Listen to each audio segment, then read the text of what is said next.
for anyone who is working in the field of Kant scholarship, actually, there's no need much to introduce Professor Chignell, but let's do it because I'm supposed to.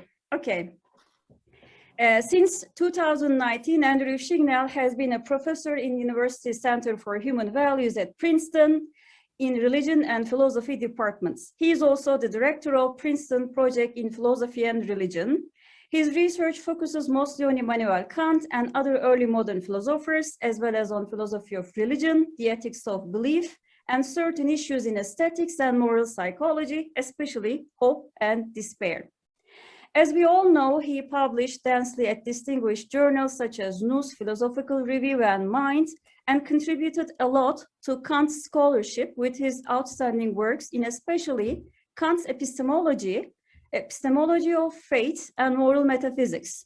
He also edited books on ethics of belief and food ethics. He has a scholarly activist interest, just to mention, in food ethics. And currently, he is serving as the president of North American Kant Society. So I would really like to thank Andrew for accepting this invitation for tonight, even in this hectic schedule in June. But apart from this, as I mentioned in the beginning, as Turkey Kant Society, we are grateful for him. As the president of North American Kant Society, he has been very much supportive and encouraging in our initiatives. So the floor is yours, Andrew. Thank you. Okay, thanks very much, Seniye. That's such a very generous introduction. I appreciate it. And it's nice to see some familiar faces and some new faces. Is it possible for me to share screen? Is that, I was just trying to figure that out. I think you're supposed to, because you're a co-host. Oh, I am a host. Okay, okay, great. Let's see, get this one. Yeah, so it's just the handout. I don't know if you maybe post it one more time for someone who came in afterwards, because I think it doesn't show up in the chat. Yeah, okay. But here's the, okay. Can we all see this? There's some strange thing in the middle of here. There we go. Yeah. How's that? Okay. Great. Okay. So like I said, I made a long handout that I'm just going to talk through, because I think that's often, at least in my experience, the most, maybe not the most, but a way to go with Zoom. And then, you know, you can also, if you prefer, download it yourself and take a look on the side. That's what I like to do. I like to kind of read the handout on the side. So what I want to talk about, I mean, since your theme is the needs of reason and the interests of reason, I thought I would talk about basically a problem that I think arises when we talk about the needs of reason, and especially when the needs of reason lead to the formation of beliefs. So Glaube, the German term, which isn't exactly like the English term German belief, and I'm not sure about the Turkish term for belief, but it's got this strange, as we know as Kantians, it's got this strange role that it plays, not just in Kant, but in the preceding tradition. It translates fides, or faith, pistis in the Greek, faith, and refers in the tradition to various different sort of things that aren't quite knowledge. It can be testimony, it can be practically motivated assent. And for Kant, it becomes that almost entirely. So this practically motivated assent that he thinks of as belief. So what I want to do is talk about what happens when you start postulating things on belief. So if you think, you know, we take something like the existence of God or immortality on belief, Kant seems to initially think that's all we need. We've got the needs of reason, we've got practical arguments or other sorts of systematical concerns that get us to belief, and then we can just use that as, you know, the basis for going forward with these beliefs.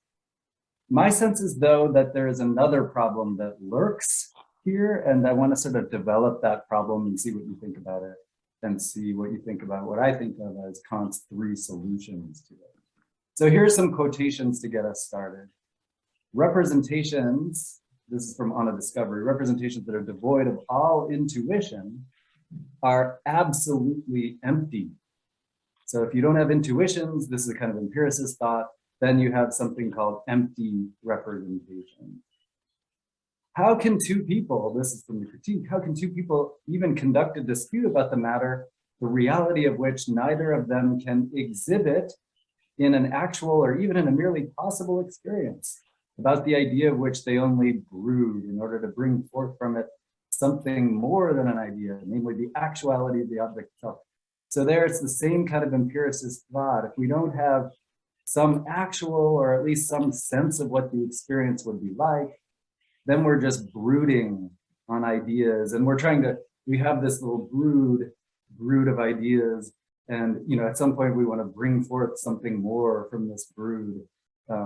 Maybe we keep the brood somewhere waiting for us, and then we at some point want to bring forth something more from it. Kant thinks that might be illegitimate, especially in an epistemic context.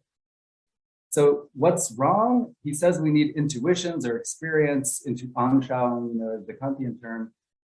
He seems to think that we need to demonstrate something about our concepts. So we need to be able to show that they have the right kind of content. And this is what a connection to intuition does. So to demonstrate the reality of our concepts, intuitions are always required. If they're empirical, then the latter are called examples. So if you're using the concept dog or table and someone's like, what exactly are you talking about?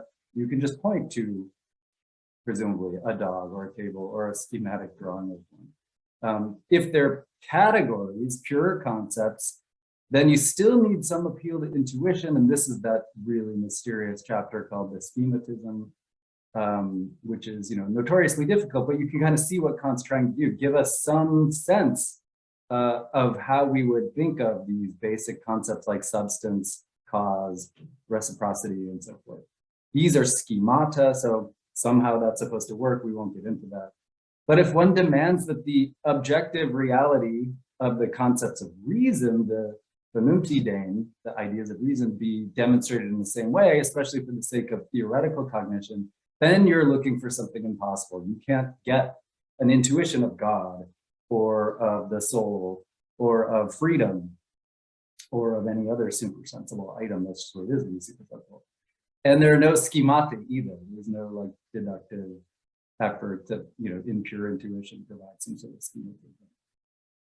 Okay, so that seems like a big difference for the ideas. They're also called the concepts of reason, as we know. So these concepts of reason, this is again from the first critique, as we have said, mere ideas, have no objects in any sort of experience. So are they just nonsense? I mean, it would be weird if they were nonsense, in part because Kant's got all these lectures on like philosophical theology and metaphysics. It'd be a bizarre performative contradiction for him to think that he was literally just uttering nonsense. So they do not, on that account, designate objects that are just made up and assumed to be possible.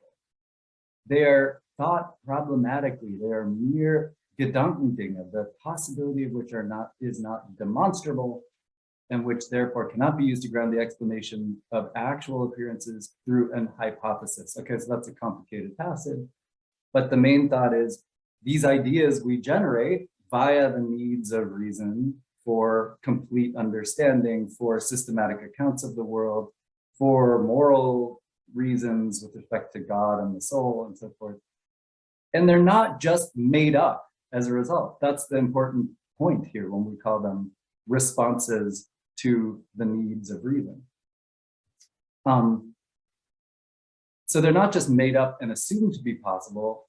What they should do is be sort of held there as thought entities, or I mean, that's not a great translation, but things of thought, Gedankendinge, which we acknowledge. We don't even know if these things are really possible. So they're not demonstrable. And so we can't use them in, like a scientific explanation. Kant would think it's some sort of a category mistake to postulate an intelligent designer as the sort of quasi-scientific explanation for various things in the world, and think like, now we're still doing science and this is part of our account. Still, these concepts, including the concept of intelligent designer, are natural and are sort of generated not by our, mere desires or, some sort of Freudian, Marxian, Nietzschean account of how religious ideas get generated, but actually by reason itself. And as we know, Kant thinks reason can be quite tempting and push us over into dialectical metaphysics in ways that is negative. What we are allowed to do, however, is hold these things as Gedankendinge, and then, as we'll see, postulate them on the basis of broadly practical ground. Okay, so there are lots of things. So those are some quotations to get us started. There are many concerns one could have about the ideas of reason. I'm just going to call them ideas from now on. And lots of people have lots of things to say. The thing I'm not going to talk about is how you find rational grounds for a sense involved. So that's belief, Glaube, and that's something that lots of people have talked about and I've talked about in other places. So I say else in the next paragraph, elsewhere we can find an account of how an appeal to the needs of reason can solve problem one. Oh, let me just say one thing. So I said that there are always practical grounds, but I actually think that even certain theoretical propositions, like there is an ultimate being, so kind of the cosmological argument. So that little parenthetical thing was just to say, sometimes, I think that in your series, you might have people talking about this. There's this sort of very broad sense in which reason has theoretical needs for, kind of explanatory completeness or systematicity or belief. We know that that's not the question right here. The main question is also not problem two. So I don't think that Kant's really worried that these ideas are like nonsense, like I said. So he uses terms like empty, but I think that's just a technical term. It's without any intuition which is appropriate to it. So again, he's writing all these lectures and giving lectures and so forth that would be bizarre if he truly thought that they were ohne Sinn, senseless in some deep way. I think we have to take this to be a technical thing. I think that the main worry here, and you see this in passage 4, which I just read, mere things of thought, the possibility of which is not demonstrable, that the main worry here is just like, look, there's content here. We've got some good grounds maybe for holding that these things exist, but their possibility is not something we're able to establish. So we hold them problematically as mere thought entities with some content, but we're not sure that this content really fits together. So we have no grounds outside of experience or appeal to kind of the domain of possible experience for thinking that the ideas that metaphysicians traffic in, like the idea of an intelligent designer, for instance, even kind of hang together. So we can't see any logical contradictions, maybe. Like Kant's got a modal theory according to which you can get real opposition, real repugnance between the content of concepts, even without logical opposition. So then you might think, well, then how do we know that these ideas of God and the soul and whatever else, even the thing in itself that Kant wants to use, the intelligent designer, the ultimate ground, the ens realissimum, how do we know that these things hang together in the right way to even be productive in our systematic thinking? So I call this the problem of real possibility, or the problem of finding really harmonious positive content for ideas. That's related to problem 2, which was just finding any content. Here it's harmonious positive content that fits together. And I think that's equivalent to 3. So this term objective reality, I think, is just, when he uses that, he's talking about positive harmonious content for the ideas. You can show something has objective reality, usually by appealing to examples or schemata. In this case, we can't, because these are supersensible, rational ideas, responding to reason's needs, perhaps, but we still wonder about, like, what are we really talking about? Are these mere Gedankendinge? Like, maybe the very idea of God is incoherent. Maybe, the idea of omnipotence is incoherent, for instance. And I think that when we look at 2' and 3 and 4, we're actually all talking about that same problem, because of establishing the objective reality of a concept just amounts to showing that an object corresponding to it is possible. And I have this quotation from the third critique here to show that. Okay, so that's the problem. How do you get these ideas generated by maybe appeal to the needs of reasons, and you sort of want to believe them because that will satisfy the need. You'll feel, rest in your contemplation. You'll feel, I've got a fully systematic picture. You'll feel like I've got an understanding of the highest good and of the grounds of the highest good and how all of that works. Seniye has worked a lot, Saniya too, has worked on the highest good recently and provided like new readings of this really important moral argument. So I think Kant actually has a developmental trajectory here, where in the first critique, he's not as worried about it. And so he uses basically the same grounds, and maybe this is also sort of going to be true in part of the second critique. So it's sort of like, well, I said that, reason has some needs. And so if reason's needs can ground belief, then why can't they also take care of this like modal problem? Just use the same grounds. So let's look at this toy argument just so we get in mind what the problem might be. If physicalism is true, then it's necessary that physical properties of such and such a configuration are accompanied by consciousness. So that's just what certain kind of physicalists will say, apparently. And then you've got these conceivability arguments. It's conceivable that there's a zombie that is a being with physical properties of such and such a configuration, but without consciousness. So this is now like 20 years ago, David Chalmers. Thus, physicalism is not true. I mean, Descartes does the same exact thing. He appeals to the real possibility of a soul without a body in order to establish that, his substance dualist picture.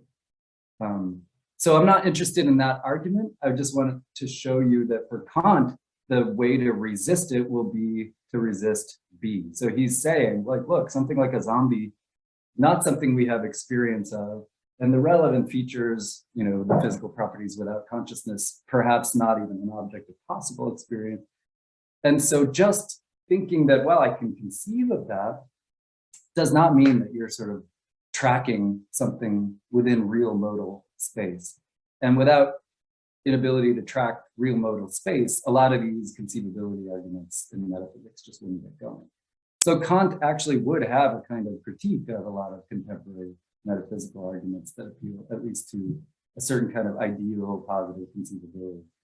Kant says, I can think whatever I like, as long as I don't contradict myself, as long as the concept is a possible thought. So that's the sort of, it's merely logically possible. Even if I can't give you any assurance as to whether or not there's a corresponding object within the sum total of all real possibilities.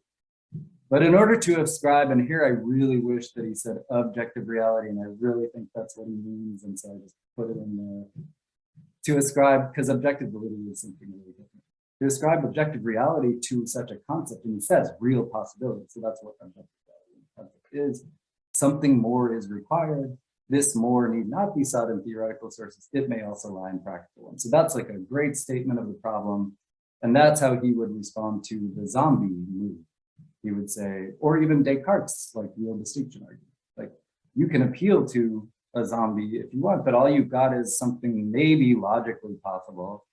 And a certain kind of physicalist would even resist that maybe. But let's suppose it's logically possible. You give no guarantee that it's really possible. You can't use it in this argument in the way you want to, and so you don't get the conclusion against physicalism. So this is an anti-physicalist argument appealing to the real possibility of a zombie. So elsewhere, I've talked a little bit about what Kant means when he says giving assurance that there is something, that there is real possibility in a concept for epistemic context. And here I'm just not going to talk about that. I mean, I said something about examples and schemata. I think there's a much richer story to tell there. But again, we're focused here on beliefs and the ideas that satisfy the needs of reason in belief. And here too, he seemed to think we need some assurance of, and sometimes we use this curious phrase, subjective reality of the ideas and the practical possibility of their objects. So it's the same sort of problem, but it seems like it's going to be solved in a more subjective or practical way. It's still there, It just has to be accounted for in a different way. And so here's a sort of very vague, like in the knowledge context, I have a much more robust principle. Here, it's just hard to say something super determinate, but it would be something like, your belief is rational only if you're in a position or can provide some sort of reality for the concepts, which in turn provides some sort of assurance that their objects are really possible. So that's totally vague, but it's at least a necessary condition. And what I'm going to do is now just give you, I think, the three different solutions, sort of sufficient conditions for satisfying this in a position clause. So to be in a position to provide reality for the concept, you can do one of these three things. And that's in turn required in order for your belief to be rational. So hopefully that setup is clear. We want our beliefs to be rational. We think we have good subjective grounds for them. We worry about the concepts involved, like, is that even really possible? We then look for some sort of assurance, some sense that they're really possible, and do so in these three different ways. So the first way is not really different. It's just, as I said, his early, like, look, if I got needs of reason that I'm appealing to in order to justify the beliefs, then why don't I just appeal to those needs in order to provide reality for the concepts too? So it goes by very quickly whenever he talks about it in that context. And it just seems like he thinks the needs of reason are subjectively sufficient here for whatever we need. And it's a good question why he changed or got more worried about this. I mean, it might partly be various criticisms that he got in the mid 1780s about the way in which he both kind of takes away access to the supersensible and yet seems to want to have it back, at least in the form of belief. And so it may be that he felt he had to say a little bit more about this real possibility concern, in part because of those criticisms. The one that he really mentions explicitly in the second critique, interestingly, is from this very young philosopher who died pretty early, Thomas Wissenmann. So Wissenmann says, this is Kant quoting Wissenmann in the second critique, he disputes the authorization to conclude from a need, so that's a rational need, to the objective reality of the object. So objective reality is again about the concept, it officially, and it really refers to the real possibility of the object. So how can you go from a need to thinking like, I need that thing, therefore it's really possible, maybe even actual? And Wissenmann illustrates this point by example of a man in love who has fooled himself into an idea of beauty that is merely a, again, hard to translate this, Hirngespinst, a ghost of the brain or brain chimera, would like to conclude that such an object really exists somewhere. So you generate an idea because you have this need for a certain kind of romantic love. And then you think like, oh, I put together all these properties of the perfect, let's say, woman, right? So I put together all these properties of the perfect woman, and she has, red hair and blah, blah, blah, whatever. But maybe the perfect woman actually is not really possible. Maybe the perfect man is not really possible. And yet, this guy, according to Wissenmann, is just concluding like, oh yeah, it's really possible and indeed is out there somewhere and I'm going to go find it. So he says Kant kind of did that with God and the thing in itself generally. You responded to a need by just assuming something was possible. And Kant sort of blusters, but he feels pressed by this, I think. And he keeps saying, look, it's not just the need of the heart. It's not just a man in love. It's the need of reason. And that's what's really doing work here. And so that's sufficient.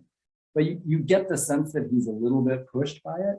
And I think, maybe that's why he starts coming up with these other things to say. So the second solution to what I will now just call the Hirngespinst problem, the brain chimera problem. Like, are these things all just made up brain chimeras? And interestingly here, he's going to tie it to a kind of cognition. So remember, it was like intuition, cognition that was supposed to help us in the theoretical, empirical context to give content to the ideas and sort of resolve this concern about whether their objects are really possible, to the concepts, not to the rational ideas. In the rational ideas context, we don't have that kind of empirical intuition, or even, pure intuition that you find in the schematism. And so it does look as though there's this extra problem. And Kant then kind of in the second critique produces this new kind of cognition, in part perhaps to solve the problem, at least with respect to some ideas. So practical cognition appears in the first critique a little bit, but it's really playing an important role in the second critique. So here it is in 1787, which is, the second edition of the first critique.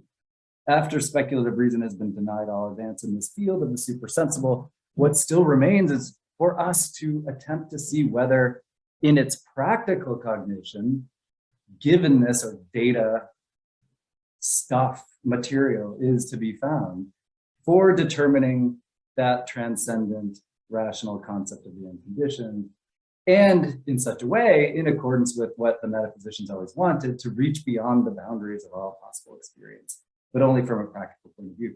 So he's sensitive to the idea that you got to do something with those ideas, the idea of the unconditioned that the metaphysicians are tempting us with, and maybe something like practical cognition is the way to go. So here we are in the second critique, quotation number 8. And I'll just read the underlined part. The practical concepts a priori in relation to the supreme principle of freedom, freedom being that supersensible idea, immediately become cognitions, not needing to wait upon intuitions in order to acquire meaning. That's weird, like they immediately become cognitions without needing to wait for intuition. That sounds strange because usually cognition requires intuition. So he must be thinking they become practical cognitions that don't have empirical or pure intuitions that kind of come in or are constructed in pure intuition. Rather, he says, don't need to wait for such things. This occurs for the noteworthy reason that they themselves produce the reality of that which they refer to, the disposition of the will, an achievement which is no way in the business of theoretical concepts. So as some of you will know, he's got this fact of reason doctrine in the second critique, which kind of appears out of nowhere, but has this feeling of like giving data or content almost by way of feeling, like the feeling of respect he'll talk about in the face of our awareness of the moral law. It's this feeling of being stopped or bound or tied up, as it were, by reason itself, giving us like pause and thinking we are constrained. That in itself is a kind of feeling, and maybe that's part of the content here that we then ascribe to the idea of freedom. So it's something, we produce it in the sense that we recognize the demands of the moral law, and that in itself is a recognition of our freedom, a kind of practical cognition. And so then, that does the job with respect to real possibility. We've got practical cognition of the actuality of freedom. And so we don't have to worry about these concerns regarding whether it's really possible. It'd be interesting to follow this out and see if it extends to other ideas. So I just talked about freedom here. Does the practical cognition solution, the second solution, go further to like the other postulates or to some other? I mean, it would be odd to think that it would go to like the ultimate ground or the intelligent designer or something like that. But are there other ways in which practical cognition figures into the system? I actually think that you need to advert to that when you're thinking about how we understand the freedom of others. So not just our own, but the freedom of others. When we encounter these like bodies moving, and it's particularly on Zoom, it's profound. We just acquire these intuitions of people moving around and making sounds. And like, how do we know that there's freedom there? And how do we take these to be morally significant actions as opposed to just following behavior? Maybe practical cognition comes in there too, but that's a longer story.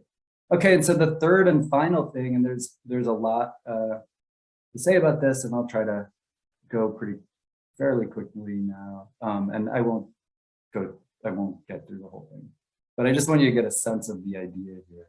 So maybe it's Wisenmann and the young upstart and Jacobi and Eberhard or whatever. Maybe Kant himself is just kind of thinking through and getting worried about this problem. And I think in the 90s, the 1790s, he really starts appealing to a kind of like sensory experience. So it's no longer just this weird practical cognition, which on the one hand is a data, but it's not really sensible. And it's not intuition, but it is, this like strange kind of Midland solution. I think now he really wants like sensory content. But, one problem is that you can't perceive God and you can't perceive things in themselves generally, and you can't really perceive freedom. So how's that going to work? And he develops a kind of interesting theory of symbolization, or sometimes calls it schematism by analogy. So he even invokes the idea of schematism, the giving of some schematic content to a concept that itself can't be exhibited and experienced. Schematism by analogy. I say here, it's the symbolic analog of a schema. It recruits our perceptual and imaginative faculties to give us a sense, though not a proof, that the content of the idea is really harmonious, and therefore goes at least some way towards dispatching the young Wisenmann's Herrengespinst concern and assuaging our modal anxiety generally. So I think of Kant as basically generating over the years kind of modal angst. Like, how do I know, like I've postulated these things on the basis of belief, but how do I know they're even possible? So I just call this sensible rendering. You're in a position to provide reality for a concept referred to in an article of belief, if you're able to appeal to, and again, super vague, but appeal to symbolic features of the natural world or of art, or to our way of experiencing them, to provide a Versinnlichung, a sensible rendering of that object. So in the religion, which is of course from this time period, we always need a certain analogy with natural being in order to make super sensible characteristics comprehensible to us. So we use analogies, and this is like a medieval thought. We appeal to the via analogia in order to sort of make sense of, to kind of navigate the domain of the super sensible, which is otherwise quite mysterious to us. And Nietzsche says, the more abstractive truth you want to teach, the more you must seduce the senses to it. So it's really this thought that we're sensible creatures. We're fundamentally walking around in the world, navigating by way of our senses. As children, that's the way things get started. And it'd be great if even in these very high level rational ideas, we could get some kind of quasi-sensible content going. So I think you see this in a couple different texts. I think one of the great ones for this reading is a section in the Real Progress essay, which was written in that period, though not published until later. And it actually is called, that section, How to Confer Objective Reality on the Pure Concepts of Both Understanding and Reason. So I read pure concepts there to mean ideas. And so he's thinking, how do we get some objective reality going in those ideas? And he says, categories acquire objective reality via schematism. So we know that story. I mean, we don't always understand it, but we know that somehow the schematism is giving objective reality directly through the intuition that corresponds to it. The concept is immediately presented. That's for the pure concepts of understanding. So however that works. I'm turning to the ideas. The idea of the supersensible cannot be presented immediately, but only in its consequences indirectly, and may be called the symbolization of the concept.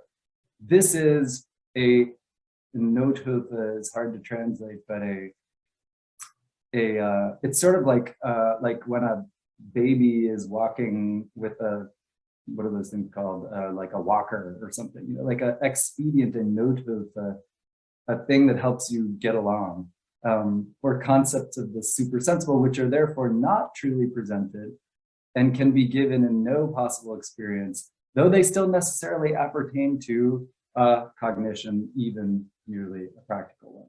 Okay, so symbolization does something key, and it does it when you can't have experience of the object, and you can't schematize it in some other way. What is symbolization and how is it accomplished? So this gets a little more complicated, but for our purposes, we can just think in sort of simple analogical terms. The symbol of an idea is a representation by analogy, that is, by the same relationship to certain consequences as that which is attributed to the object in respect of its own consequences, even though the objects themselves are of entirely different kinds. So that's just a classic analogy where you have this is to this as this is to this. And even if you don't know something kind of intrinsically about some of those thises, you can get a sense of what they're like by way of analogy. And he, prior to William Paley, appeals to the clockmaker analogy.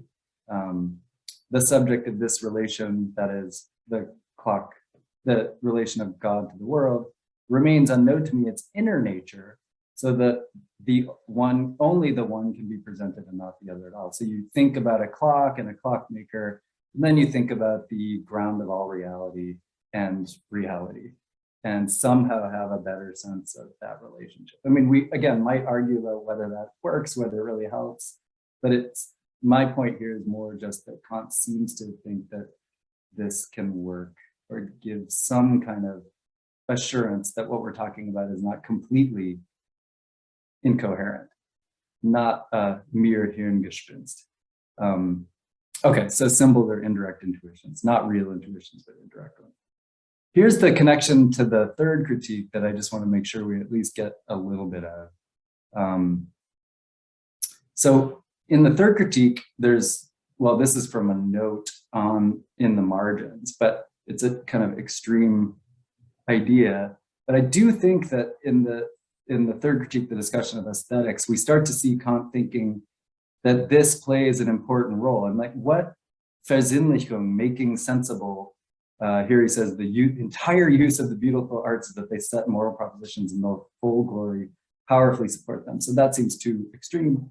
But at least one important function does seem to be that it can exhibit in a fragmentary fashion objects which are officially unexhibitable. And here we don't have to just think about God or something. I mean, we can think about mathematical concepts of absolute maximum or absolute minimum or the absolute simple or any number of other like geometrical sorts of configurations. You can imagine certain kinds of modern art, helping to symbolize the maximum, the minimum, whatever. I mean, I'm not sure what Kant would say, but the idea would be like some of the roles that beauty in nature and beauty in art play is to render sensible these objects that we need to think about, that we're really interested in for rational reasons.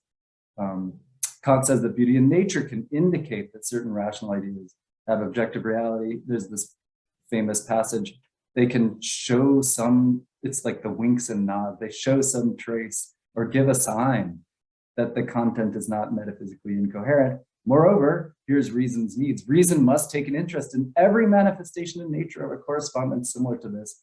Consequently, the mind cannot reflect on the beauty of nature without finding itself at the same time to be interested in it. Okay, so somehow in the aesthetic context, we're also trying to meet this worry, the Hirngespinst worry, and this really is invoking sensibility. Taste on this picture, and this is straight up third critique, becomes a faculty for judging the Versinnlichung of ideas by means of a certain analogy. So I think there he says moral ideas, but I actually think that he's got a much broader role for this sort of, as I was just saying, for this sort of sensible rendering solution to play with respect to other rational ideas as well. So as we know, making an aesthetic judgment is an active process of forming an assent. As we know, it's also preceded by a pleasurable representational response to the object it is beheld. In the 40s, section 40 and beyond, he starts calling this response an aesthetic idea or the experience of an aesthetic idea. So I think that's a new name for the free play or the harmony of the faculties that we get in the analytic. It's appropriate to call such aesthetic responses ideas because the process of having them is the process of our mind striving towards something lying behind the bonds of experience, seeking to approximate a presentation of concepts of reason, ideas, which gives them the appearance, and here's the term, objective reality. So that it makes them seem really possible. That's part of what brings us back to certain artworks. It makes things that we don't have in the world sort of perfect things maybe, or very strange things, or even super sensible things, or abstract things. Art can make that seem real, and even nature perhaps can make that seem real or possible in ways that ordinary experience doesn't. So our aesthetic response to such objects, and you need to say a lot more about exactly what features of the objects do that, and I'm not trying to do that. Our aesthetic response to certain objects involves imaginative, playful, striving towards the supersensible, presumably because there's something in the objects that we associate with those ideas. So there is something that it can't just be anything, right? Not everything is beautiful. Not everything gives the free play or an aesthetic idea. So there's something in the object, and it can even be a natural vista that leads us to associate what we're experiencing with a rational idea, and kind of gets the mind going in this way that provokes us. It seems deep, it seems significant, like there's something there. I can't quite figure it all out. My analysis, it seems adequate, but it's not entirely adequate. And so I want to look again. This is because it's a rational idea, something that's kind of the highest product of reason, and also not something we can really experience, that it keeps us coming back. It's like a partial fragmentary presentation of something that we really want to see. So it's like hiding and revealing at the same time. This associative chain of representations yield an aesthetic idea, never adequately exhibits the rational idea because it can never adequately be exhibited. But they have this fragmentary, symbolic, intriguing sense, which I think Kant refers to when he talks about a sign or an indication that, you know, this stuff could be real. Virtue could be real. Certain kinds of perfections can be real. And even God can be real. Literature often does this, obviously. So he says, the poet ventures to make sensible, rational ideas of invisible beings. Here we've got the kingdom of the blessed and hell and eternity and creation, as well as make that of which there are examples in experience, that is death, envy, and vices, love and fame.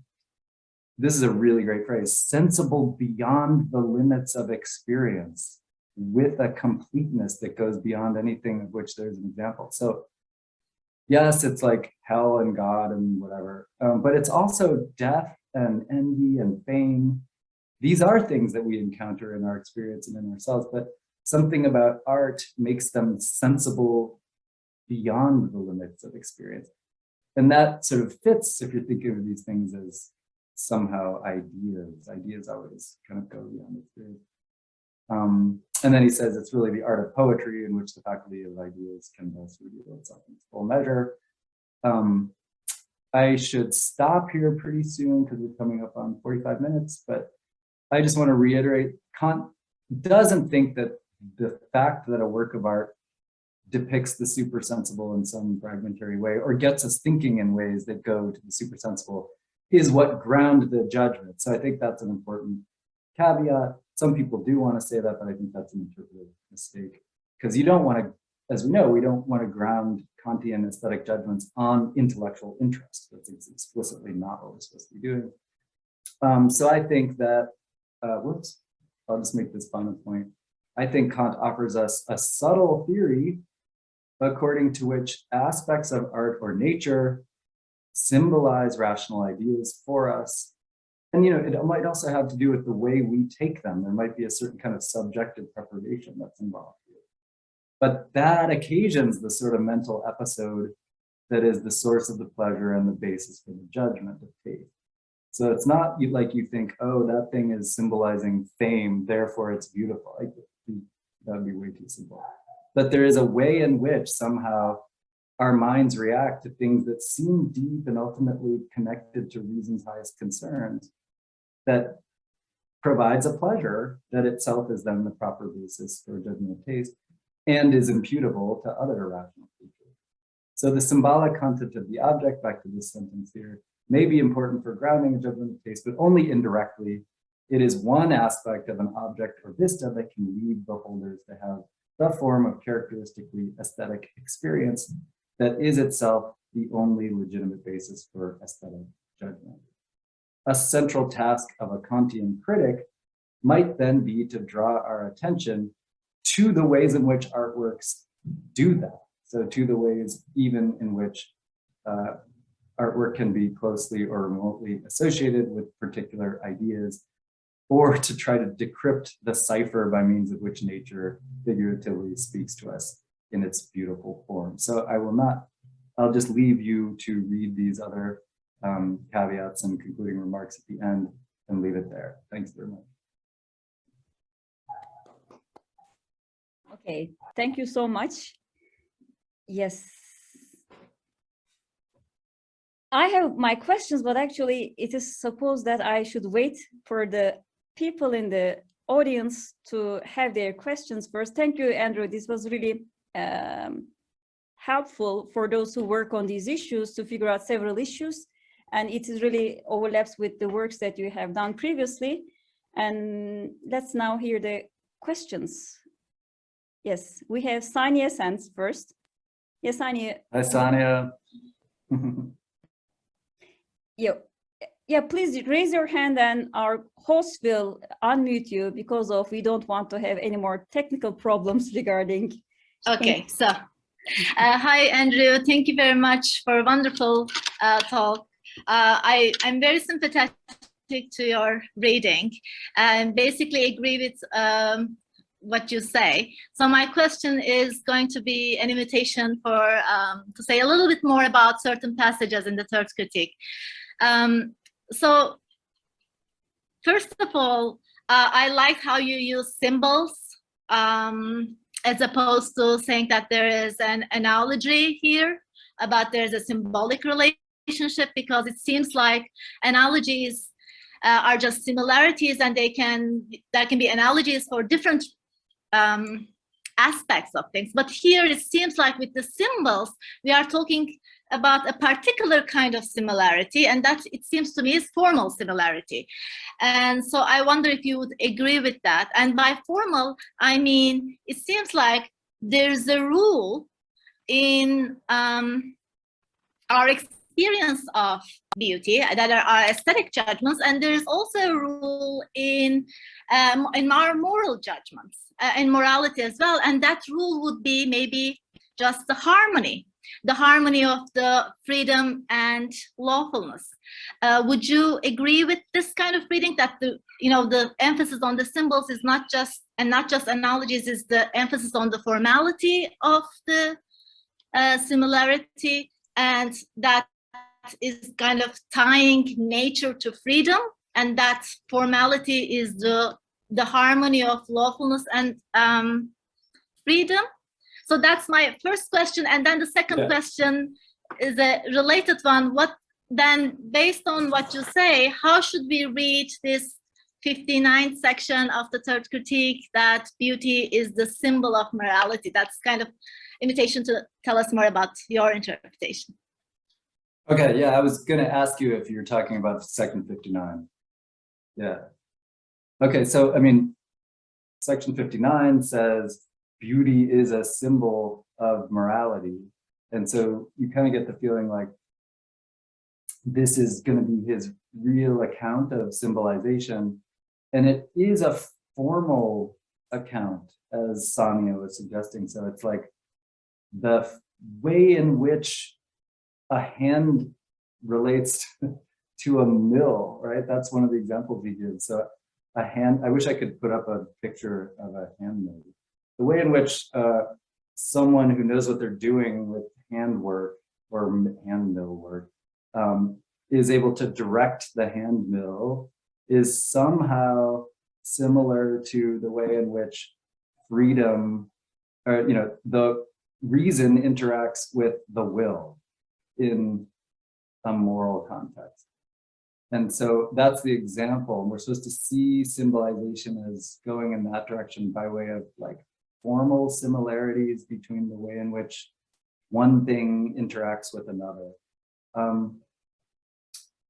So I know he does say that, and I actually will say, I now want to say something that you might not like as much, which is that I think that that's one way of symbolizing, but I also think that the content of, so let me just finish the story. So he first says this thing about formal similarities, and then he says, like, what's really cool about aesthetic experience is that we have our faculties interacting in this wonderfully harmonious way. The imagination is presenting to us the like products of sensibility in ways that seem particularly susceptible to understanding and conceptualization, even though we can never quite figure it out. And that is similar to the way in which reason operates in the world when we are sort of morally attuned to reality. And so somehow that symbolization relation is supposed to be valuable for us from an aesthetic point of view. So that's such a very abstract thing for him to say. And I think we have to accommodate it. But I really want to also focus on those texts, like some of the ones I quoted, where he says, like, the look of a lily can symbolize the purity of heart in a virtuous person. Or the claim in the third critique that, looking at a sunset in a certain way can symbolize, I'm not exactly sure how, but looking at the way the sun goes down in this slow and graceful way is sort of like the way in which a wise cosmopolitan philosopher might slowly come towards the end of his life in a virtuous fashion. So it looks to me like it's not just that symbolization relation between the free play of the faculties and the way in which we operate in moral context that's important. I think that's key, but I think there are all these other symbolization relations too. I like when they have some sensible content, and so I agree with you that like mere analogies don't seem to be enough. Like we at least want to see the clock and the way in which it's related to the clockmaker in order to give it that sensible content. So yeah, that's like an effort to gesture at some of your questions there.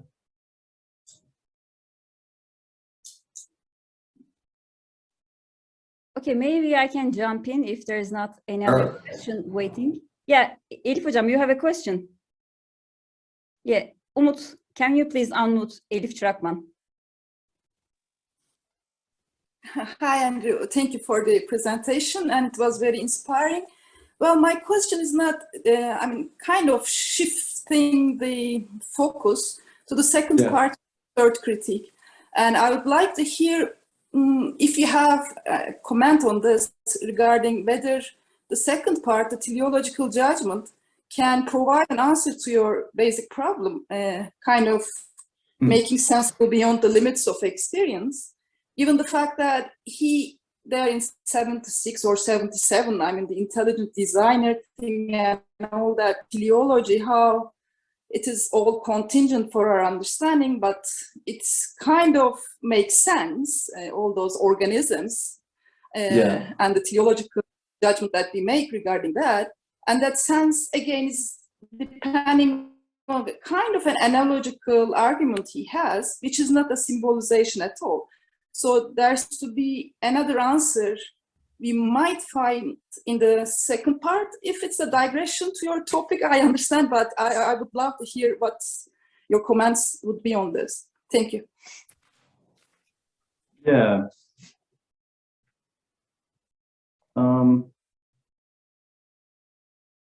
Am I muted? No, okay. So, 76, 77 is where we get intellectual intuition, right? And where it looks as though what we take to be possible versus necessary is not what the divine mind would take to be possible and necessary. Is that what you're thinking of? That in a way, the problem of possibility goes away for such a mind? I see, okay. Yeah, I mean, it's true that he's got a sort of account of possibility or of modality in general that looks tied in some important way to our way of cognizing. So, you know, the modal theory gets really complicated. It's in the first critique, he's talking about the postulates of empirical thinking when he says those things about modality being tied to our way of cognizing or our way of thinking. I tend to think, and even in the postulates chapter, I think you can find references to a kind of modality that isn't just tied to our way of thinking. So he sometimes speaks of absolute possibility or Möglichkeit schlechthin or something like that. So the thought would be, yes, there is empirical possibility, but there's also a deeper kind of real possibility. But I mean, I'm not going to be able to convince you of that. I have to, you know, share some other work with you. But if that's the case, then you might wonder whether the intellectual intuition of section 76 and 77 is also going to be collapsing that into sort of no modal categories at all. Some people think that, so like Uyghur Abachi, who I last saw in Turkey, in Assos, he has a whole book on Kant's revolutionary theory of modality, and he defends, or at least articulates, what he calls amodalism, which is this view that in the end, for the infinite mind, there is no mere possibility, actuality, or necessity. It all kind of collapses in together. If that's right, then a lot of the way we think about metaphysics gets very tricky and different. We can't access that perspective. So there's some sense in which I want to say Abachi and others can try to work out the way things are going to go for the divine mind. But for us, we're still in the situation where it looks like modality is intelligible and like has a semantics that responds to how we think about possibility, something not being actual but possible. And it looks like metaphysicians throughout the history of at least the West have used modal language and thought to kind of get a lot of their stuff going. So I just appealed to the anti-physicalist argument talking about zombies, but you know, again, Descartes and a lot of the rationalists will appeal to things being possible and then moving from there to, I mean, the ontological argument is the best example in a way. You just start with God's possibility and suddenly pull God's actuality out of the hat. All that to say, whatever 76 and 77 is doing by way of modality, I mean, I have a grad student who wrote a great dissertation on this, but I feel like I still don't fully get how we're supposed to think in the end about the fundamental character of modality in light of the divine intellect. For us, it's important. And I think this whole story I was trying to tell is from our point of view. Like we have rational needs, the theme of your conference, and these needs push us to think about certain things, to generate the ideas of reason. And we want to also postulate their actual existence. But we worry that the concepts are somehow incoherent. I think that's, you know, a problem from our point of view relies on a certain conception of the way in which metaphysics invokes modal categories, but one that you can see in the history and even in contemporary metaphysics. So yeah, I don't think that the third critique, these passages anyway, do away with the problem. I think the most you could say is something like, this wouldn't be a problem for God, but you know, I'm not sure God does metaphysics. I don't know, did that help? That was very long-winded, but I was trying to tell a bigger story. Okay, then let me jump in and ask my question. Actually, Okay. I have two related questions. First one is a bit short. Somehow you seem to merge in all sorts of ideas into one category, and that seems to suggest that symbolization helps and works for all of them. What I mean is that is it fair to think that what a rational idea, moral idea, aesthetic idea, and then we have these transcendent ideas, which are actually the hardcore problem. So all the examples now we have in the third critique are more likely the ideas that we have some sort of, I think, he doesn't use any example, something that would directly relate to God or, you know, immortality of the soul or the freedom itself. So they seem to be in a category that is purely transcendent, that not on the same page like a rational idea. So would that be a Wait, sorry, I missed part of that. When does he not refer to the rational ideas? Just that last thing you were saying. Yeah, I was saying that the rational ideas are not in the sense that are transcendent like that. When we talk about immortality or God or freedom, Kant seems to, at the end of the day, keep them in a separate category of being transcendent, that fully transcendent. And it seems there's a category distinction to me, if I'm not wrong, that they're not totally on the same page with what we call a moral idea or a rational idea. So would that cause some sort of a limitation for your reading? That's my first brief question. Okay, no, that's helpful. I mean, I would call those, like, certainly, yeah, God, freedom, immortality, I would call those rational ideas. So what are you thinking is the difference between transcendental ideas and rational? Well, I mean, you know, when in general, just now I'm trying to make up an example. Let's think about any aesthetic experience, and we are trying to find some, or we are finding some useful symbolizations for some ideas that will make us convinced about the possibility of morality or the possibility of realizing morality in nature. But that would have still a relation to more like a rational idea, in the sense that someone for having no reference to the idea of God, or having no sense of the idea of God in this experience, won't be relating this experience to God. So what I'm trying to say is this: I mean, how and in what sense in any experience of aesthetic that we can have a relation to God? Maybe we can have a relation to the good or the morally right, or the feeling that morality is at home in nature, etc. But the pure idea of God itself is so transcendent that in what sense it would provide a symbolism. So I know that this clock example works in a sense in terms of analogy, but it seems more like an analogy rather than a symbolism. So in what sense we find a symbol in nature that will relate us to God as an indication, or as an intimacy or intimidation of that, yeah, this is about God, or this reminds me of God. Am I making sense? It's been a long question, but yeah, now I understand. Yeah. I mean, so let's just go back to this passage, because I was trying to emphasize a key difference here. Oops. Can you see that? Yeah. So again, this is like, he's talking about poetry, and the poet is doing, there are almost two different categories of rational ideas. So making sensible rational ideas of invisible beings, which, you know, maybe that's just angels and so forth. The kingdom of the saints, the kingdom of hell, but eternity, creation, I mean, that looks like God's going to be playing a role there. And so the poet, she is trying to make, but she is also making examples, things where there are examples in experience, death, envy, vices, some virtues, presumably, as well as love and fame and so forth, sensible beyond the limit. So it's almost like a kind of perfect examples of these things, completeness.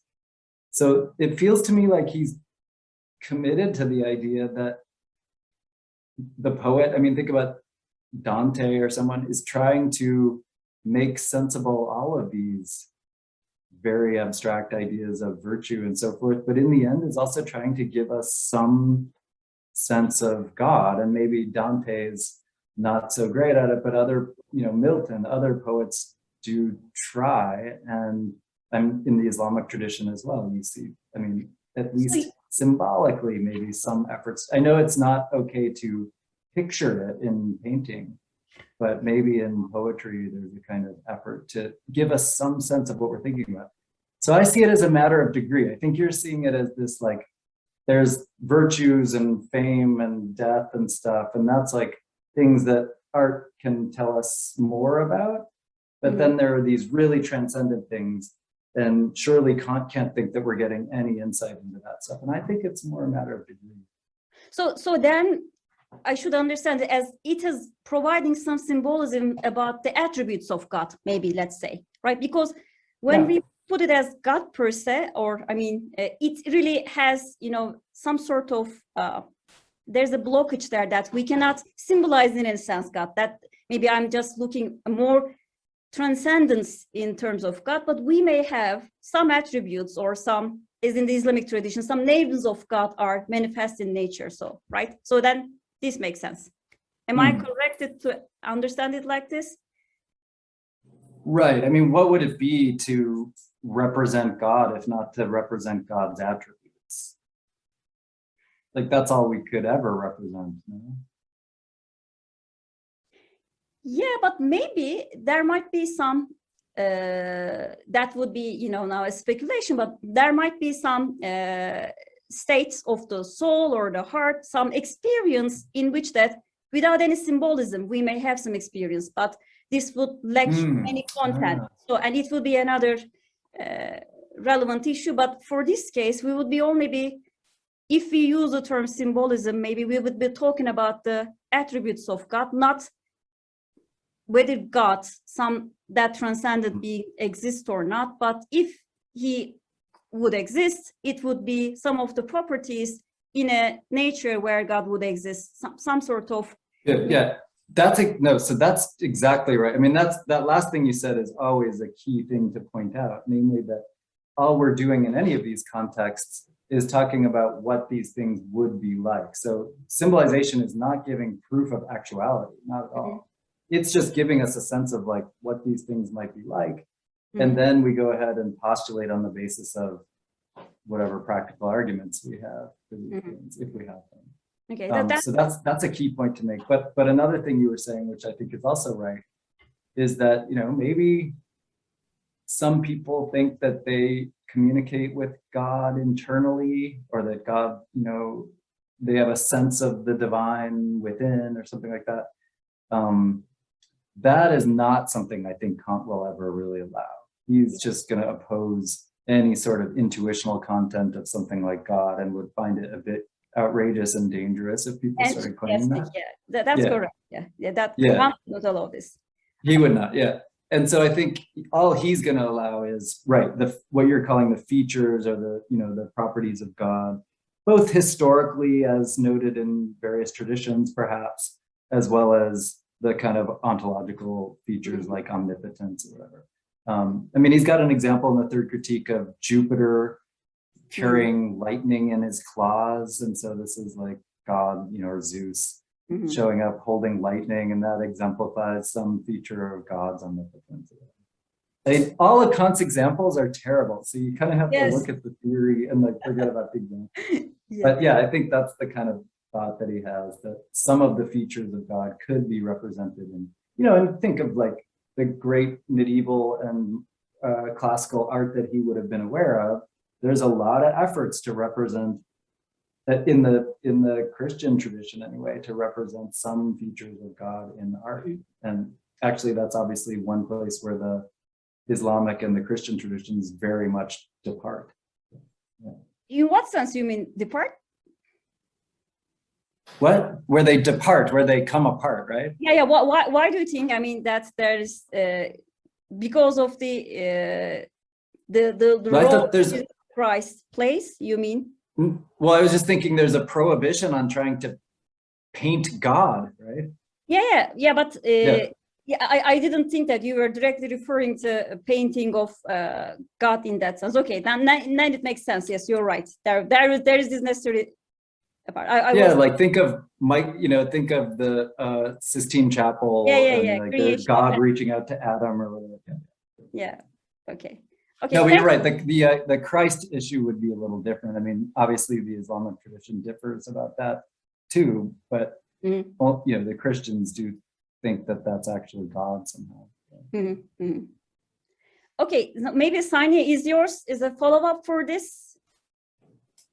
Okay, then I have another brief question, Andrew. This is maybe a bit selfish. This is, I want to, you know, clarify reading your other works also for some while. So I want to ask a question which is exactly not directly relevant to what you shared with us. It will be about the first thing that you omitted, that's the nature of assent in Kant, and which is basically you elaborated in your 2007 work, and where you argue that actually Kant's notion of fate is actually should be considered more like in the sense of an assent, right? Evolutional attitude to give some acceptance and assent for some acceptance, for some propositional attitude. So now I want to put this together because I am more in favor of thinking some analogy of aesthetic experience and fate as a reflective judgmental attitude. So what you present today is I am really sympathetic with.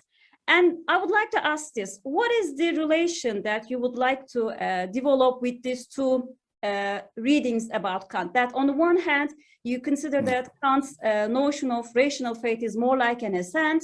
And on the other hand, then to be able to provide some content for this assent, we may have reference to some symbolism that would help to give some real content for this. So the question is this, would this work separately, or let's say someone without having an assent will make reference to this, but someone without any assent for belief in God as a propositional knowledge, what would that person will be doing this part? So are they not necessarily require one another, or is there a hierarchy between them, or would they work separately or necessarily should come together? That's my question. Yeah, okay, so is your question, do you need to be assenting to propositions involving rational ideas in order to make use of some of these strategies that I was laying out here? Is that the... Yeah, let's consider the assent that there is a God, that the propositional assent that for some moral belief, for some reasons, depending on my needs of reason, I give assent to this proposition. And how would that relate to this symbolism, which would provide some content for this? Yeah. So, I mean, in some sense, they're independent. And so I think, like, if you're just thinking up these metaphysical ideas and not forming a sense using them, you could still appeal to some of these methods and think, yeah, like, I don't really have any commitments to such and such a being, but I get some sense from art or nature as to what it might be like. So, I mean, it's logically independent. You could think of yourself as looking for sensible rendering, at least that third solution, even without a commitment to be even in the mode of assent or acceptance to the existence of the thing. I tend to think that, I mean, let's just stick with theism for the moment. People who don't have any acceptance or faith that God exists can still get very interested in the idea and interested in whether it's coherent, interested in its representations in art and literature.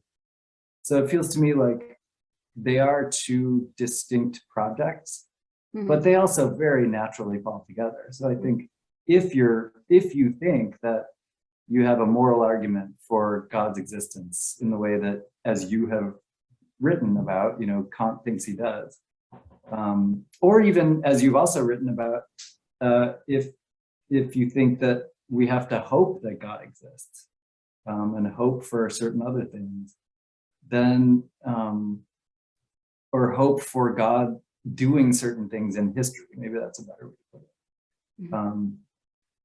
Then you might really be interested in this question, because the Hirngespinst, the mere fantasy concern becomes very pressing. Once you're accepting or even kind of fervently hoping for something. What am I accepting here? What am I committing to? What am I hoping for? Like, is this just a figment of my imagination, mere wish fulfillment? Is it like a man in love who sort of makes up the idea of some beauty and then thinks that she might exist? So we want to avoid that. And I think that that comes in most acutely and kind of powerfully when we also are wanting to accept these things. So the answer is logically distinct projects, but naturally falling together. So if we would say something like Kant's robust sense of moral faith or religious faith would involve both. If there would be something like that, that the full-blown faith would involve both of these aspects. So, okay, thanks. I think so. And I think, like I said, the first solution was what he just initially, he's basically like, all the arguments for faith will also be arguments for the real possibility of faith's object. So same ground solution. And only later does he start thinking, oh, I need something else to say here. What about practical cognition? What about sensible rendering and symbolization? Yeah. Because I think what is much enticing and welcoming about this reference to sensibility is this, it is at some passages, Kant, without making explicit such kind of moves, I think, when he talks about faith, I think Kant himself makes such sort of moves to moral and aesthetic experience where having faith makes a sense and contextualized. I mean, the starry heaven passages or where the passage that I will that there is a God actually. So in this regard, yeah, I agree that this symbolism somehow is needed to maybe fully understand what it makes to have a religious and moral experience in the Kantian sense. Yeah, okay. I guess my question is still, I mean, I'm curious what you would think about this. My question is whether it's like really necessary for Kant or whether it's just, you know, that passage about Nothilfe. That word note sounds like it's the word emergency, right? But actually, Nothilfe doesn't have quite that same connotation. It's something more like, a thing that you can, that helps you get along, you know, it helps you go where you need to go. It's an expedient, it helps you get there. But that doesn't have the language of necessity in the same way that I almost would prefer. It feels like Kant kind of thinks you could do it without any of this sensible symbolization, but maybe it's helpful to a lot of us because we're so grounded in our bodies and in sensibility to, you know, look at nature and art and think that somehow it's representing these transcendent things. Yeah, I see. Yeah, I see your point. There is this, yes, what is necessary and what is supererogatory, maybe that plays a complementary role. Yeah. Yeah, I have But still. I think. Oh, go ahead. Yeah, please, you go. No, I think we agree about the natural connection between the two projects, and it's just whether or not it is necessary for it is a larger question. Yeah.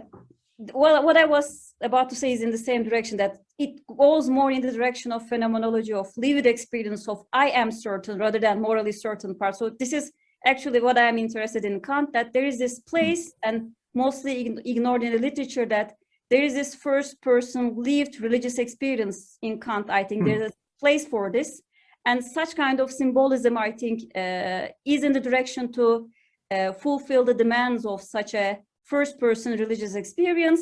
But yes, it's not in the mainstream necessity, what you would call that works in the ascent part, where we have more technical tools and more objectively valid tools. I won't say proofs, but where we don't have that singularity part, which is first person, likewise the aesthetic experience.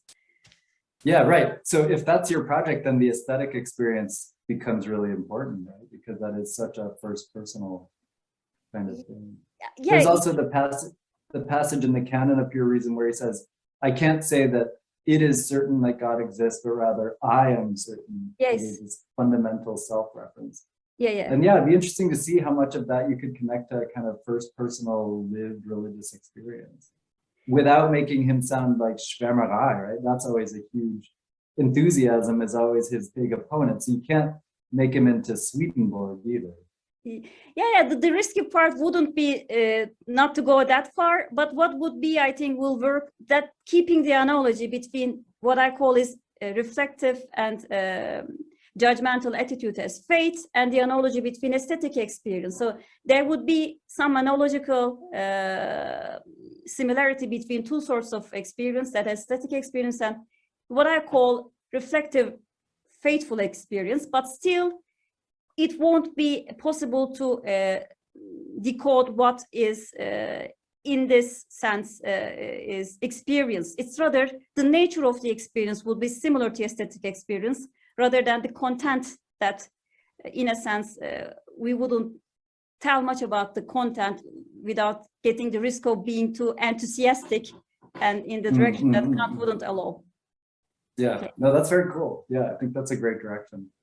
Okay, now maybe I should now stop here, and yes, Saniye, please go ahead. You have been waiting for some while patiently. No, that's fine. I actually enjoyed the conversation very much. But now it's already 9:30, and if you're tired, I can maybe, I mean, it's not No, a very it's fine. Yeah, no. Okay. Yeah. So my question is actually going back to my first question about the form and the content of the symbols, because when I think about symbols, for example, let's try to symbolize that.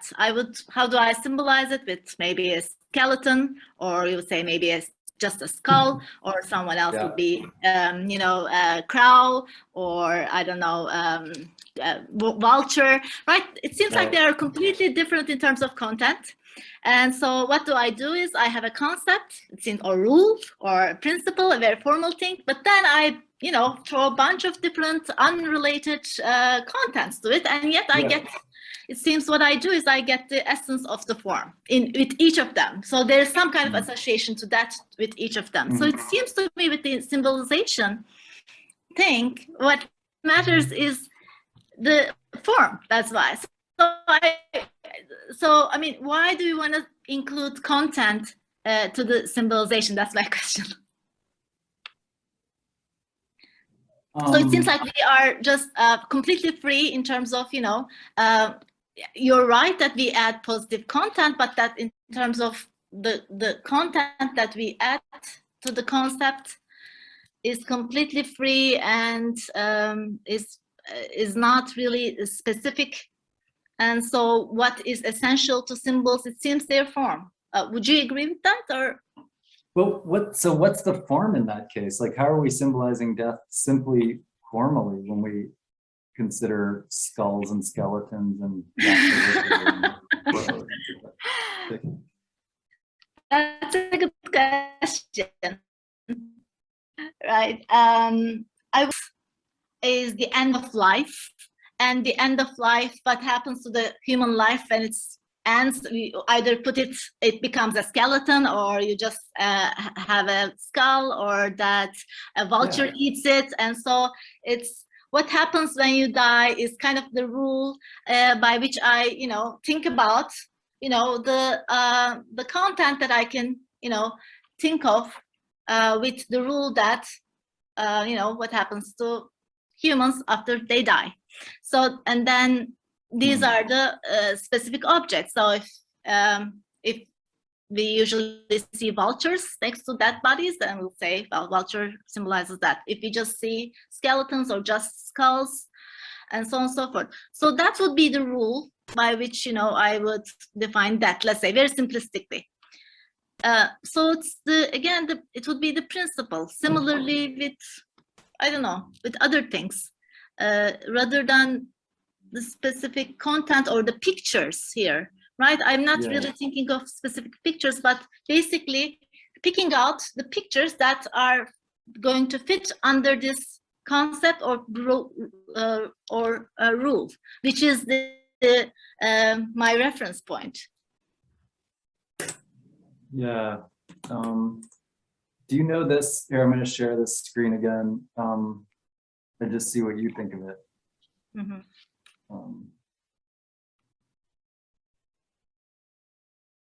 This is like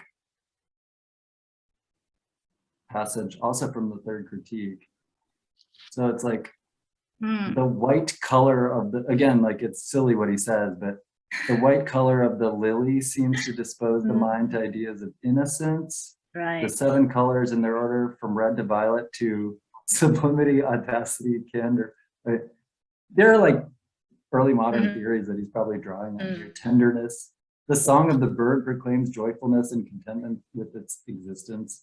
At least this is how we interpret nature, whether anything is there or not. But it at least seems like he's open to content, even colors, which for him are like very low level things, as like providing, I mean, how exactly, I mean, it's a little easier with the bird, I guess, or the lily. I mean, maybe we think that lilies kind of evoke the idea because they're pure white, right? And so they evoke the idea of innocence.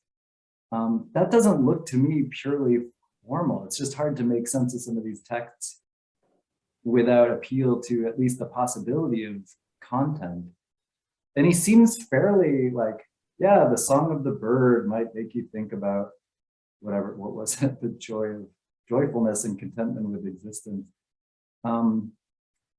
So it feels to me like lots of things could symbolize joyfulness and contentment with existence, and that they might all at least provoke our attention as a result, because we're interested in joy as something that we both experience and as an idea, perhaps. So I guess I totally grant you that in the third critique, where he's specifically telling us how beauty is a symbol of morality, that's a purely formal story. It's about the way in which our experience of beauty is very much like our experience of being moral in a formal way. But it just looks like there are all these other places where he's willing to invoke content that would make it hard to resist that for me. What would you do with a passage like that? Just say, he's not serious there, or?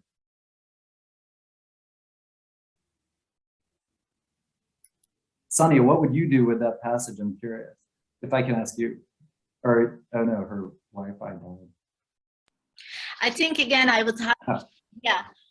Well, I mean, if I would describe innocence as purity and unmixedness, right? Whiteness is, you know, again, in terms of the color, represents, or is this content, or this content that matches with this rule of purity, or you know, being unmixed with any other colors or something like that. So a color, a sound, or a song, the of the bird is the harmony, the rule, or not all songs are, for example, pleasurable, aesthetically pleasing. So I would say, again, there's a rule that cheerfulness could be captured with a concept or a rule, a principle, and then certain contents can be subsumed under this general rule, because ultimately that's what the aesthetic judgment is about, right? I mean, trying to find the general concept under the particular.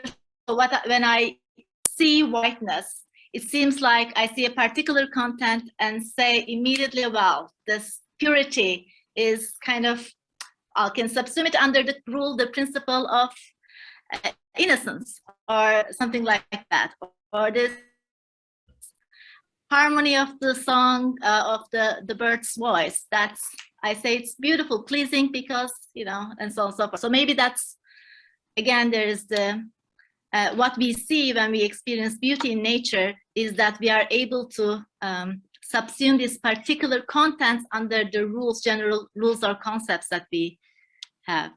Yeah, okay, so if that's what you're still going to call formal, then I think maybe I just agree with you. So it is going to be something about the relations between things in some broadly formal sense. I thought that you were wanting to really restrict it to the Section 59 idea, that it's always about the formal relation between our faculties that beauty symbolizes morality, which I think is something he says, but it's not the only kind of symbolization going on. So yeah, so I think if you're gonna, the way you're describing it sounds like what I want to say, and so maybe that is a broadly formal characterization. I see. Good. I'm glad that they are agreeing on that. Yeah. Thank you. That's helpful clarification. Yeah. Okay, I'm checking if there are any other questions. Seemingly not. And it's high time to thank Andrew for sparing this Thursday night to Turkish Kant Society and for this wonderful talk. We really enjoyed it, and I personally did a lot.